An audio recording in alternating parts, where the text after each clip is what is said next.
सभा लॉक के आएंगे एमपी के तौर पे? देखिए, कोर्ट में क्या होगा वो दोपहर में मालूम होगा। अब कोर्ट के निर्णय के ऊपर हम बहस नहीं कर सकते, लेकिन अन्याय के खिलाफ तो हम लड़ सकते हैं।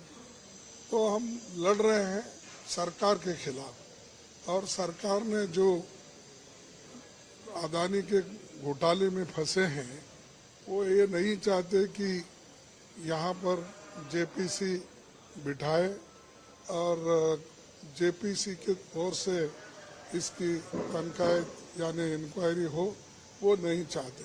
उसको टालने की कोशिश कर रहे, और सबसे पहले सदन नहीं चलना ये उन्होंने प्लान करके आते हैं, गड़बड़ करते हैं और सदन को बंद कर देते हैं। ये शक्ति प्रदर्शन भी कहा जा रहा है, वहाँ जिस तरह से बड़े नेता पहुँच रहे हैं, तीनों मुख्यमंत्री पहुँच रहे हैं वहाँ से। देखो, ये शक्ति प्रदर्शन नहीं है, तो हमारे लीडर है तो लीडर के साथ खड़े होने के लिए सभी लोग जाते हैं। एक मामूली केस भी जब होता है तो आपके परिवार के लोग जाते हैं। तो ये तो पूरा एक पार्टी है और देश के लिए लड़ रहे हैं। तब जब देश के लिए लड़ रहे हैं तो हमारे लोग पूरे वहां पर पहुंचते हैं और उनके साथ उनको हिम्मत अफजाई करते हैं। और ये तो हमारे पार्टी का लोगों का निर्णय है, उन्होंने किसी को नहीं बुलाया। Thank you.